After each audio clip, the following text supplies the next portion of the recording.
Voting is a civic duty. Let's register on the electoral list. This is a message from Equinoxe Television.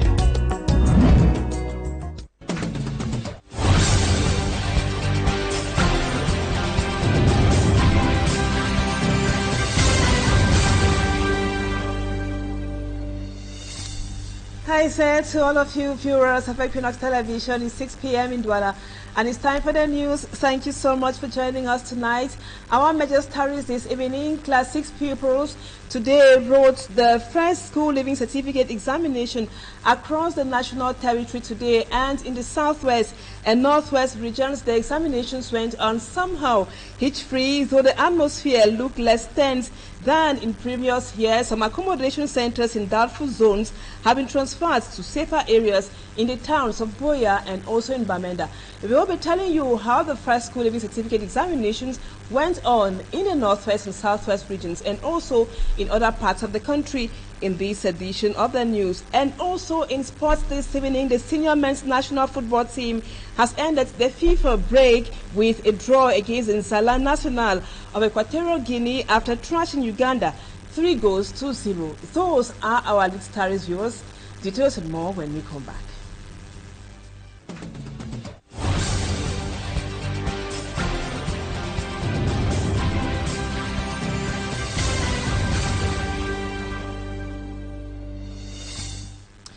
Welcome back, viewers. Thank you so much for the confidence. We begin this edition of the news.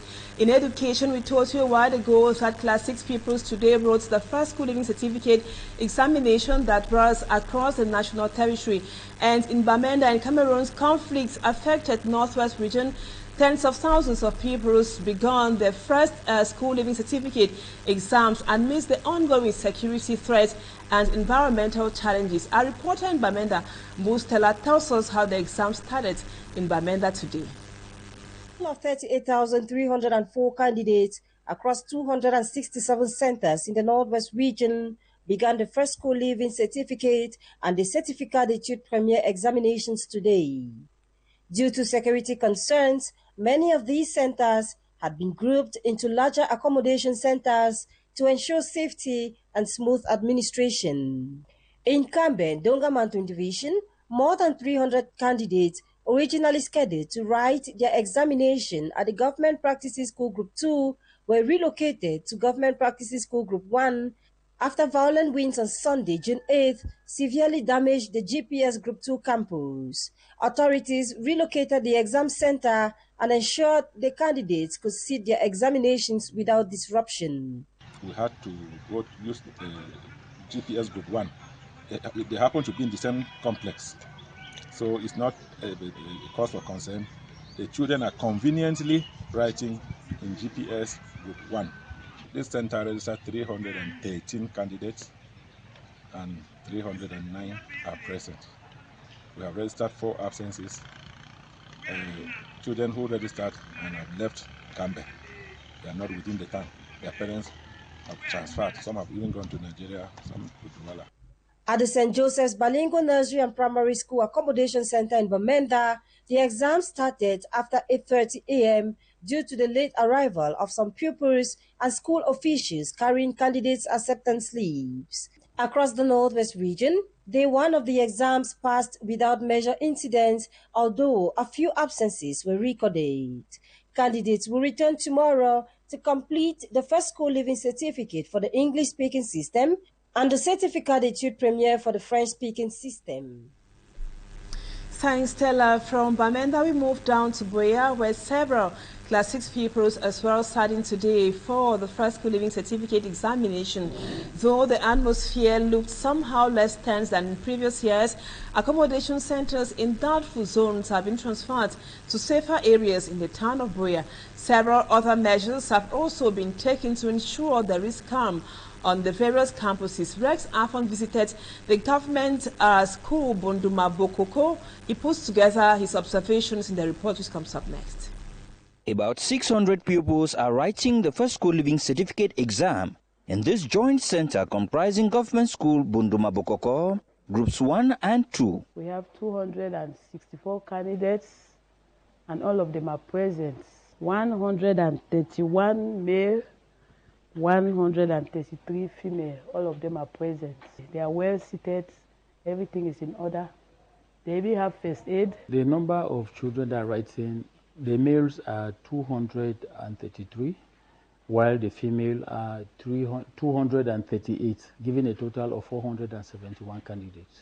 Here the school is fenced. The school has a security man, and the National Public Security is here. 2 invigilators have been assigned per classroom. Parents too have been sent out of the campus in order to prevent them from influencing the exam in any way. For those centers that are in areas of doubtful security conditions, they have been relocated to the town. They are accommodated in other schools. At the level of the regional delegation, our director in charge of exams put everything in place by sending monitors around, invigilators around, security all around, everything. The secretariat workers are all put in place. Though they are out under the scorching sun, the parents do not mind enjoying this for the well-being of their children. We really have to sit, because when the children are writing, maybe at times they might lose some of their equipment, and we are out here to help them. You know how the country is now, but at least we just have to be safe on their side. We just have to be safe. Even though we are under the sun, but I'm not feeling the sun. I'm just cool with it. The written phase of the first school living certificate exam for 2025, which is written in 2 days, marks the end of the primary school program and stands as a gateway into secondary school. Still in the southwest region, this time around in Kumba, in the Meme division, primary 6 pupils in that division of the southwest sat in for their first school living certificate examination. Also, despite security challenges, just like in other parts of the southwest region, with stringent security measures in place, the pupils tackled mathematics paper 1 and paper 2. Immaculate Fogo in the report which comes up next tells us how the first school happened in Kumba on day 1 today. As primary 6 pupils in Mehmet Division, Southwest Region gather for their first school living certificate examination, stringent security measures are in place. Thorough searches are conducted to ensure the integrity of the exams. With the checks cleared, the students confidently sit for mathematics paper 1 and 2. All the candidates were very early, before 7. All of them were here. Even though we had a few came late after 8, but at least they met others who were writing. Despite the security challenges, the pupils managed to brave the odds by taking part in the exams. This year, the division has seen a significant increase in the number of candidates. And the attendance this year, it has far much improved. Generally, we have a total number of 2,940 candidates with respect to first school living certificate and SEP. According to Ibako Matuke Ivo, the divisional delegate, only a few communities in Bonge and Konye subdivisions did not take part in the exams, and he urges parents to encourage their children to attend school. We actually had a total of 7,916 children who registered in 2024. And in this year, 2025 session, we have a total of 8,523 children, giving an increase of 904 children added to the registered children of last year.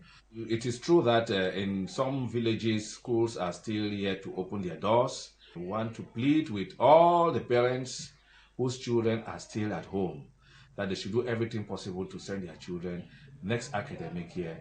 The 2-day first school living certificate examination in Mehmet Division will wrap up tomorrow. With the exams nearing the end, primary 6 pupils are eagerly looking forward to starting a new chapter in their academic journey, advancing to secondary school. From the images coming from the northwest and southwest regions, we noticed that most of the pupils went in for the exams. They were all dressed. Most of them were dressed in solid attires because of security threats. But we wish all of them good luck.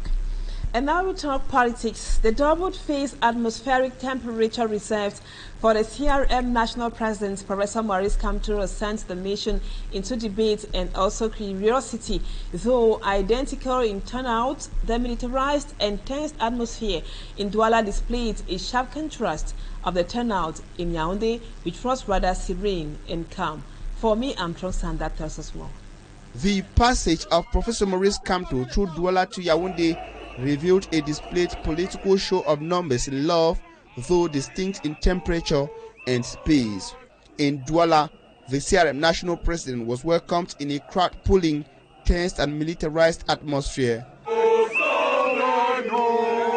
A sharp contrast to what obtained in Yaoundé, where Kamto received a triumphal and militarily absent welcome. Peace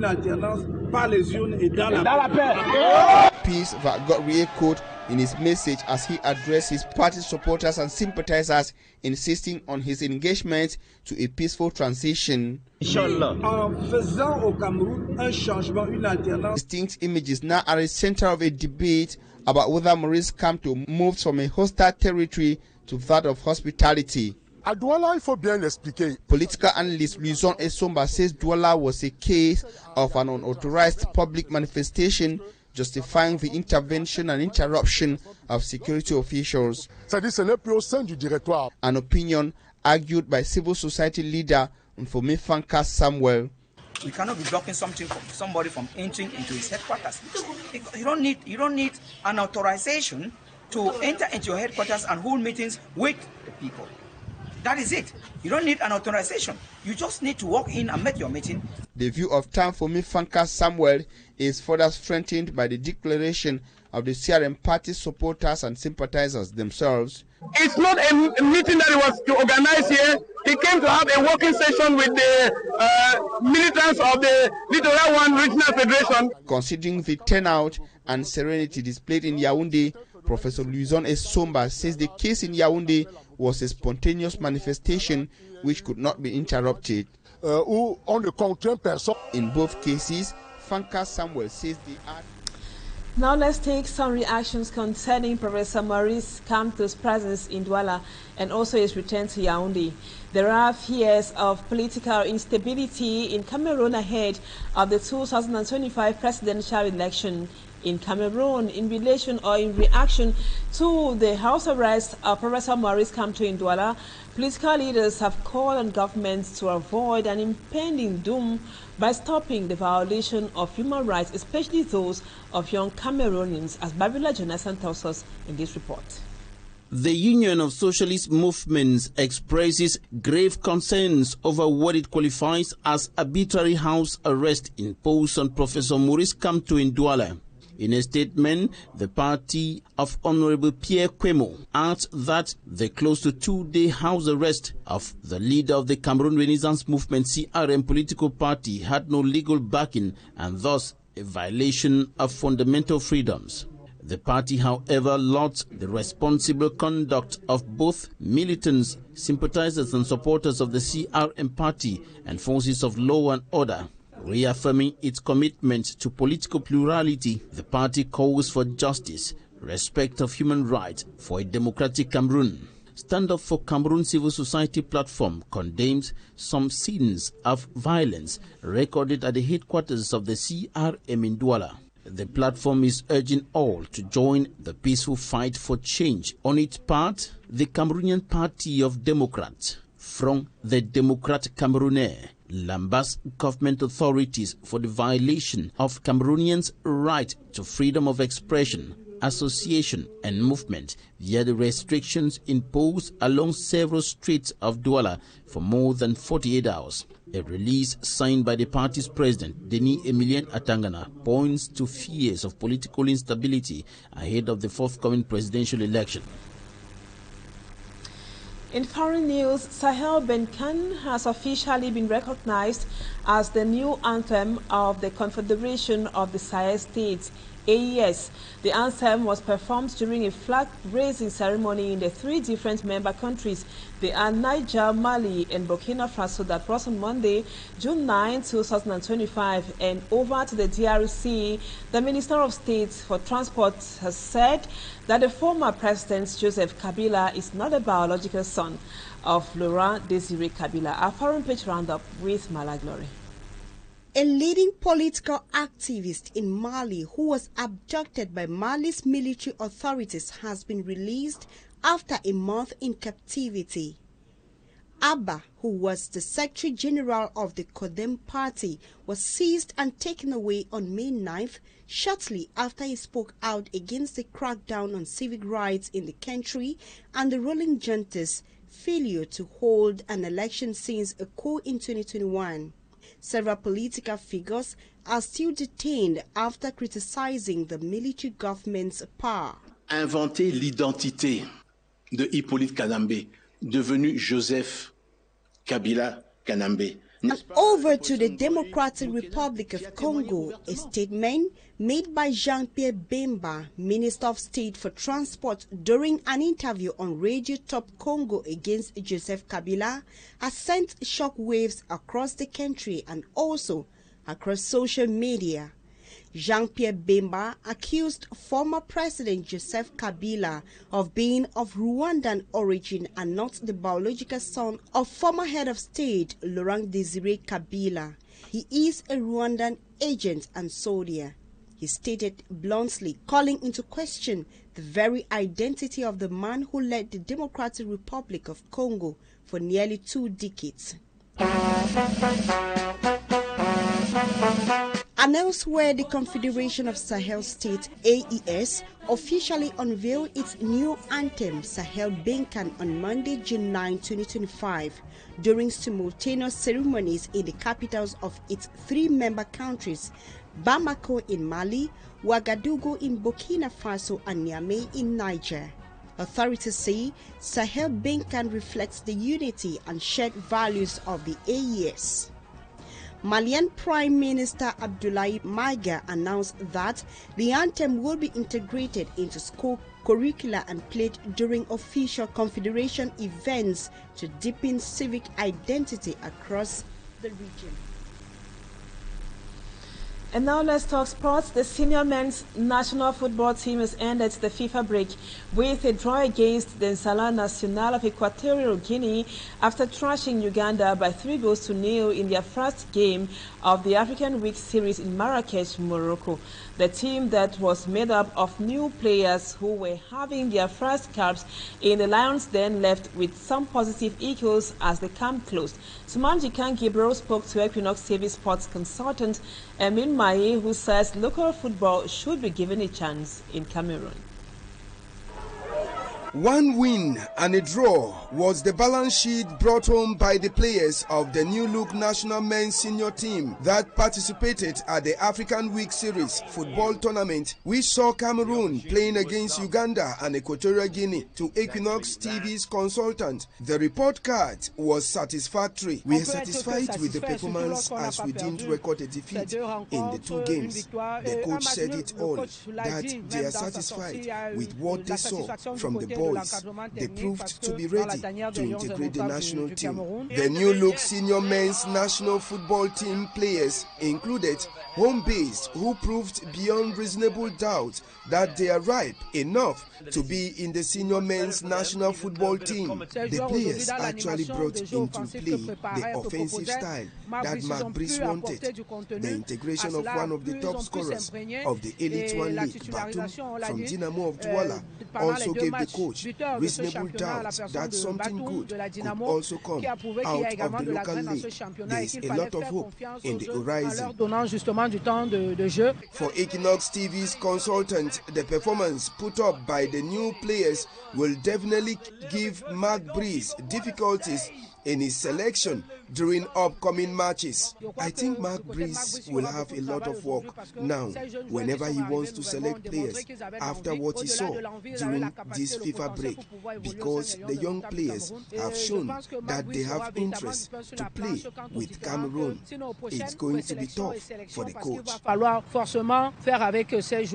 The indomitable Lions defeated Uganda 3-0 and drew with the Zalang National of Equatorial Guinea 1-1 during their two outings in Marrakech, Morocco, and the victory over Uganda was just the first for the Lions out of Cameroon since Mark Breeze took over. Already more than 10 matches played, Mark Breeze is yet to defeat. Thank you, Smart. And that report brings us to the end of the first part of the news. Let's move on to talking points.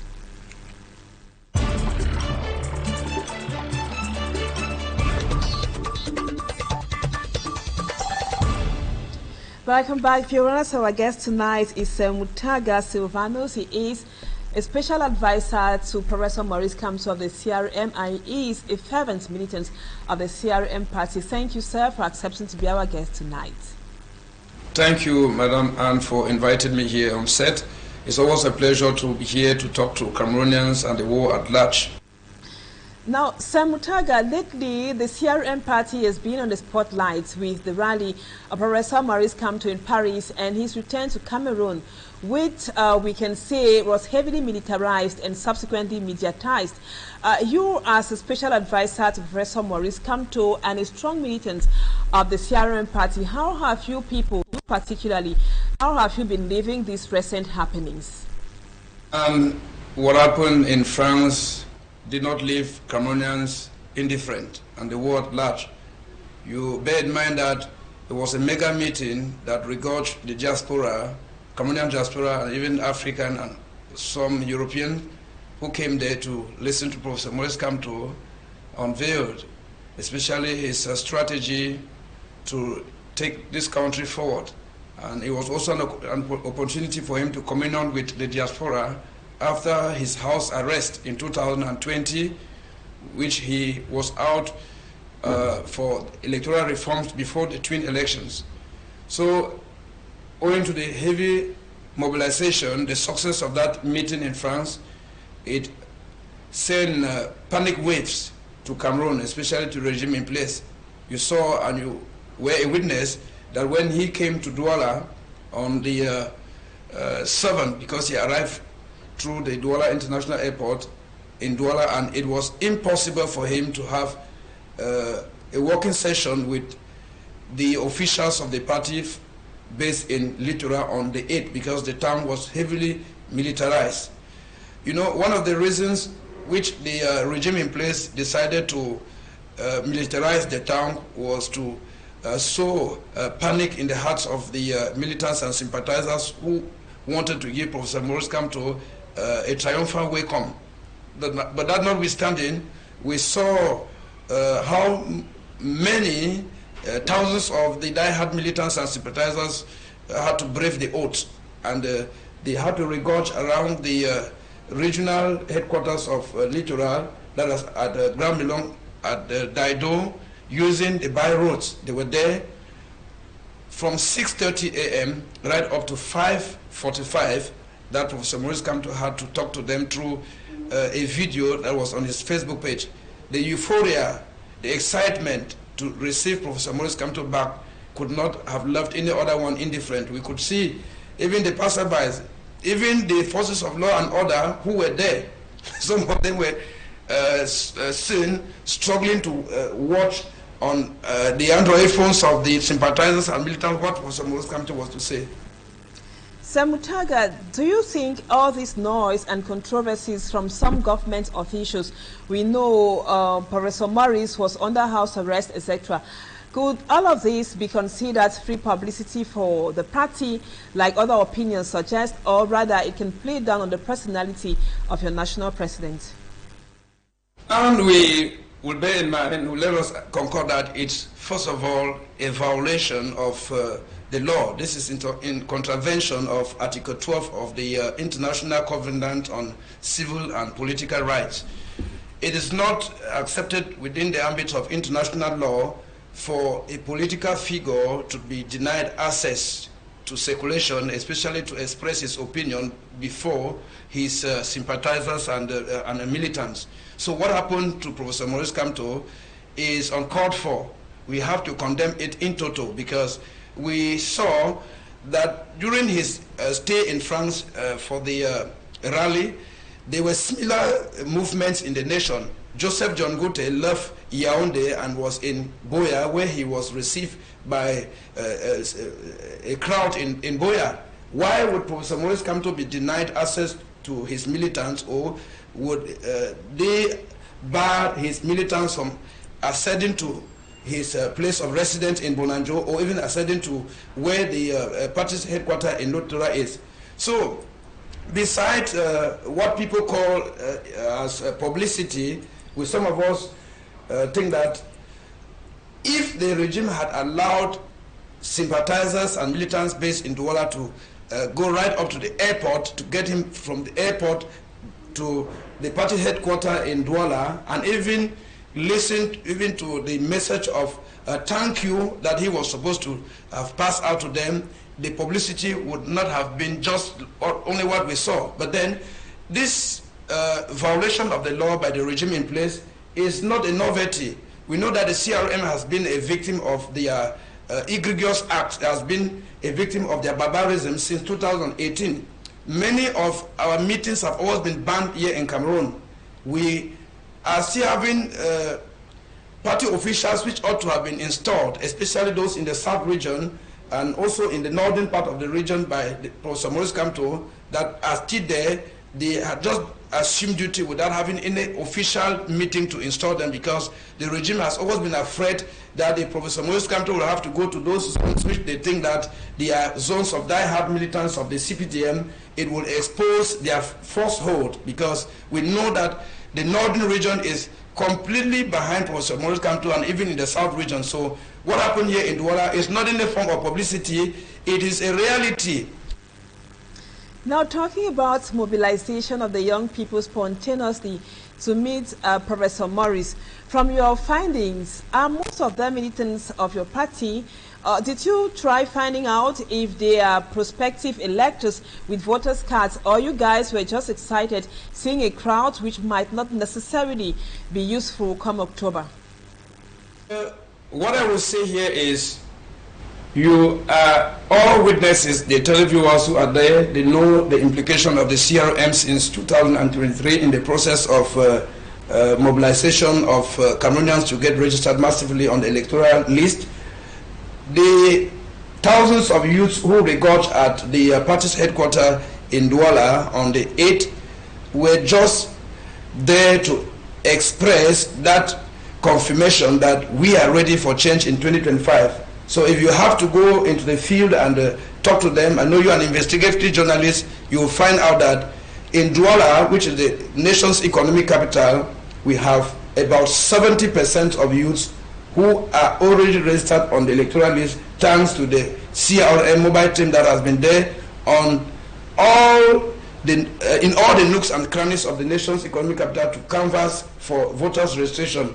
What we have to condemn in total is the fact that Elecam used to allow their agents to go and register Cameroonians on Sundays, but then after the utterances of certain ministers who came to as detractors, Elecam finally refused to allow their agents to go into the field and get registered on Sunday. And then another thing we should be asking ourselves concerning the electoral process is, why is the Director General of Elections Cameroon, Eric Sousé, refusing to respect Article 80 of the Electoral Code, which says that the national electoral list must be published? This is one of the things that the youths who were gathered on that venue on the 8th to welcome Professor Maurice Kamto were reclaiming for. They were revendicating for the publication of the national list, because through it they will be very confident that fraud is not going to be part and parcel of the 2025 presidential elections. Thank you so much, Silvanus Mutaga, for accepting to be our guest on the news tonight. You are a special advisor to the national president of the Cameroon Renaissance Movement, Professor Maurice Kamto. Thank you again and hope to have you some other time, sir. Viewers, thank you so much for always being with us. Our programs continue this evening. Equinoxe comes up in about 30 minutes with Serge Lang, and the news in the French language comes up at 8 p.m. Stay with us on Equinoxe Television and see you again tomorrow, same time, God willing. Bye-bye for now.